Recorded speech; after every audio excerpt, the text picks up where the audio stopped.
Hello everyone, welcome back to this channel. I'm very sorry the previous video ended abruptly. So that was due to the fact that there was not enough space on my phone and then it just had to cut off like that. So quickly, let's continue with our discussion from our previous video. Like I said the other time, the first paragraph has to start with the global challenges, then the consequences linked with the local challenges. Now, if you could look at what we said in our previous video, we're able to talk about the global challenges, and the global challenges started from paragraph 1 and then extend to paragraph 2. And then if you look at the conclusion, the concluding sentence for paragraph 2 reflects the consequences that the consequence of this scandal is still felt in the crypto market today. The crypto market is a large market, and it is often determined by what events that happens there. And because the market lost billions as at the time of the collapse, so whatsoever happened to a particular coin, depending on how important or depending on how important that coin is, it affects the prices of all of that. And most importantly, this has to do with fraud.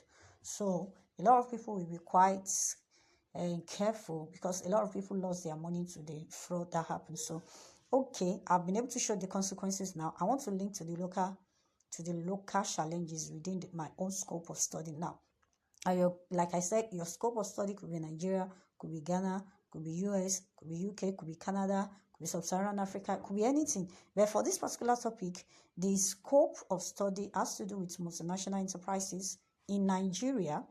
However, multinational enterprises, what characterizes them is that they are organizations that have their headquarters in a particular country and they have branches all over the country, other countries. And it's not compulsory that they must have physical branches. You understand? It might just have to be like an branches all over the globe. You understand? But their headquarters will be in a particular country, and they attract different kind of investors from different kind of country. So if you see the next paragraph here, I said FT.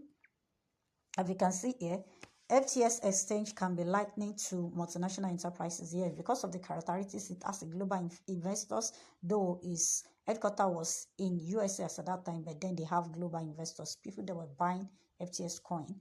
I was investing in it, hoping for the time the price of the coin will rise so that they can sell. Okay, so that's the reason why it could be likened together. Now let's continue. So what happened there also extend. Now let's continue. Because it provides a platform for global trading, including products that are traded globally and possess diverse global investors. So the practice of quality financial reporting cannot be undermined, the success of every organization, most importantly of the multinational enterprises. This is due to the fact that these enterprises get listed on the global exchange market in order to gain global recognition and attract investors globally. Investment decisions into multinational enterprises are done by investors who analyze the information presented in their financial reports. I hope you can see now the information presented in their financial report. Like I said in the previous video, this has to do with financial reporting quality, corporate governance, and financial reporting quality of multinational enterprises in Nigeria. So the poor reporting practices, you see now, I'm yet to get there. A poor reporting practice, we are still talking about a dependent variable. A poor reporting practice will result in presentation of a misleading financial statement, which is material to the decision-making ability of investors. It is therefore impossible to overestimate the vitality of excellent corporate governance in ensuring their reporting practices. I hope you can see now. At the concluding aspect of this paragraph 3, I've been able to introduce the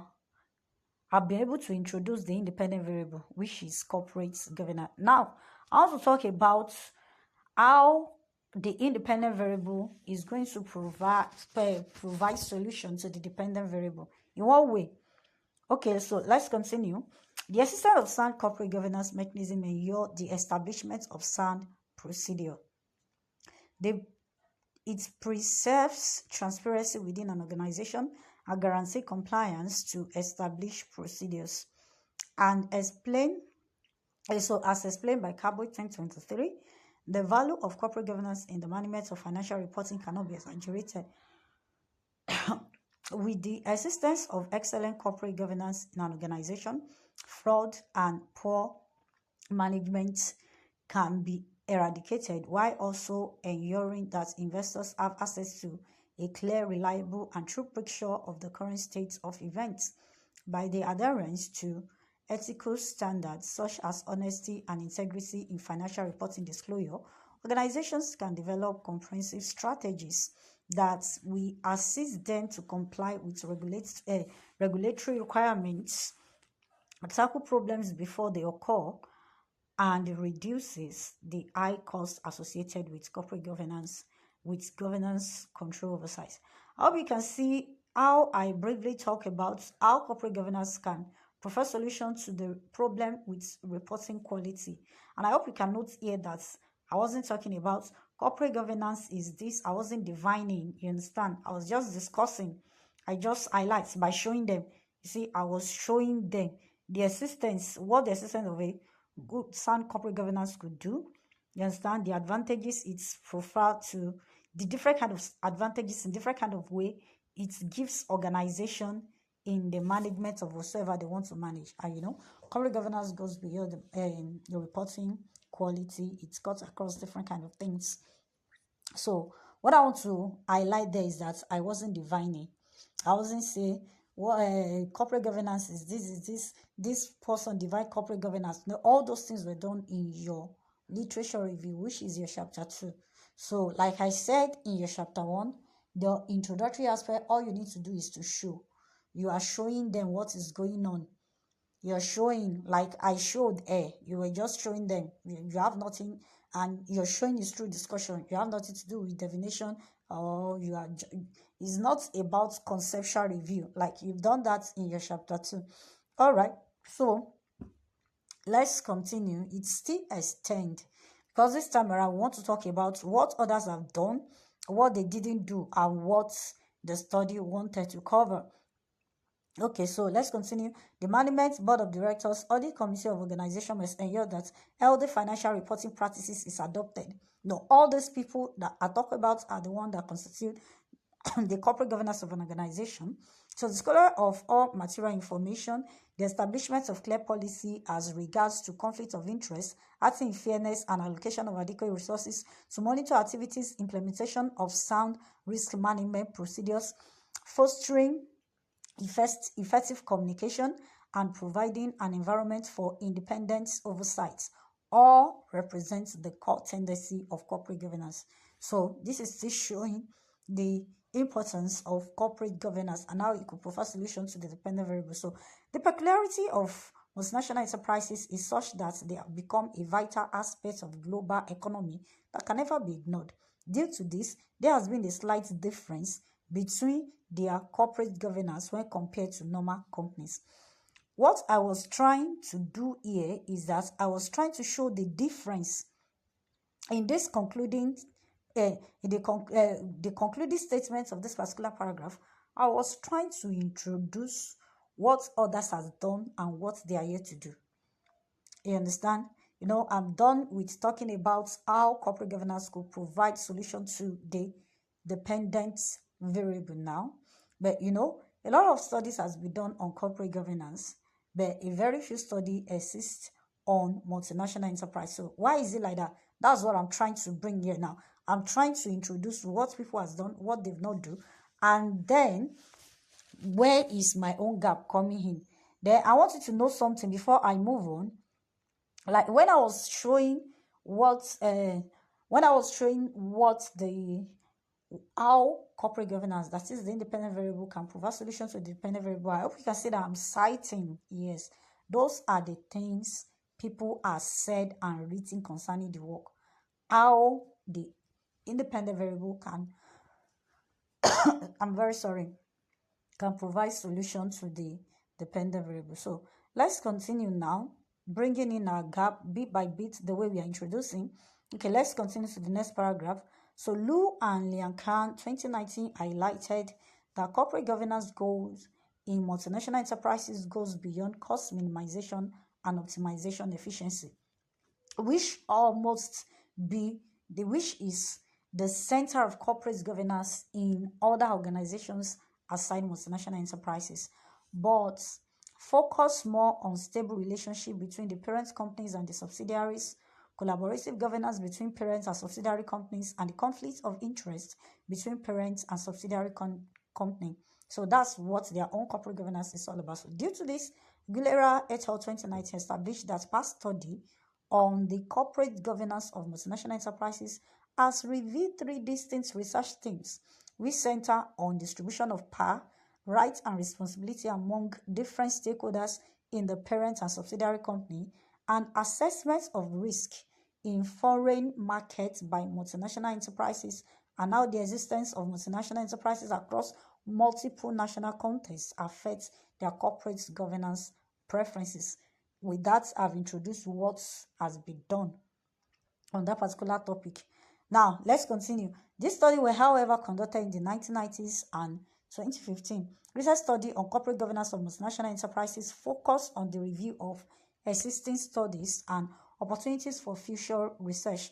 This limitation and improvements of corporate governance of multinational enterprises and taxation. So those were the kind of study that has existed on corporate governance of multinational enterprises in the past. Now, let's continue. What is it that this study wants to do now? Okay, so major recent study exists outside the scope of multinational enterprises, and they focus on financial reporting qualities in different sectors. However, this study, now this is, I've established my gap. This is what I've established what has been done and what has not been done. Now, this is my own gap now, what this study wants to do. So, however, this study examined the effects of corporate governance on the financial reporting practices of multinational enterprises in Nigeria by examining the effects of, those are my variables now, the independent variable, board size, board independence, board gender diversity, board shareholding on financial reporting practices of multinational enterprises in the consumer manufacturing sector. If you could recall, if you said, yeah, I said major recent studies exist outside the scope of multinational enterprises. I'm very sorry, please. And they focus on financial reporting qualities in different sectors. So, what I'm trying to say is that in the consumer industry sector, none has been done. That's what I'm trying to say now. That's what this study is trying to do right now. So, let's continue. On the financial reporting price of multinational enterprises, there is no significant. Oh, okay. This study. Oh, in this case, I've brought in my hypothesis here, but here I've established the fact that, sorry, let me drop this here. Yes, I've established the fact that this is what this study wants to do, and that's the concluding aspects of your introductory aspects. The reason why I have to remove this is that this work was written in a journal format and not your normal traditional thesis formats. Okay, so that's the reason why I had to combine that. Later, like I used to say, that writing a journal that you want to publish is slightly different from the traditional thesis formats, even though they take the same structure, but the arrangement is slightly different, and it depends on your expertise as a writer or what you want to do. Okay, so that is, with this now, we've covered all these points that we've talked about on on the structure of the introduction or background to the study. I'm very sorry for coughing. I fixed something issue on my throat. I'm very sorry for that. All right, so let's continue. Before I talk about the statements of the problem, because I don't want this video to be that long, and I don't want to have different kind of series on this introductory aspects, I will come later to cover these statements of the problem. But before that, let's quickly cover these other aspects, what we could cover if it's research question, research objective, before I bring this video to an end. Okay, so for your research question now, You see, while structuring your research topic, I made mention of something, that it is important for you to establish your dependent variable and independent variable, because everything you want to talk about center around those variables, and they are variables of measurements, and all those things you've done in your chapter 2. So right now, if you want to turn your all those variable, it is all those variables that you are going to turn into research question. Yeah, they are the one you return to your research question. They are the one you return to your research objective. They are the one you return to your research hypothesis. Now, for instance, for this particular study we briefly brushed through now, one of the variable is board shareholding. So I might want to say that board shareholding. Now, let me turn board shareholding and financial reporting quality. Yes, financial reporting quality of multinational enterprises into a research question. That's what I want to know. How does it affect financial reporting practices of multinational enterprises in Nigeria? So it will be what is the effect of board shareholding on the financial reporting practices of multinational enterprises in Nigeria? So that's the research question now, and that would be my research question 1. My research question 1. The second one will follow, 2 will follow. Sorry, you're not naming it 1, 2, like in you're not naming it in this kind of figure. It's going to be in Roman numeral. Okay, so this is going to be 1 Roman numeral. Yeah, so automatically this should be 2. Okay, this should be 2. So you are going to pick the next independent variable and structure it in the same way, and then depending on the kind of variable that you want, you're going to put them one after the other and structure them along this line. Now, for your research objective, the research objective is divided into 2. We have the broad research objective and the specific research objective.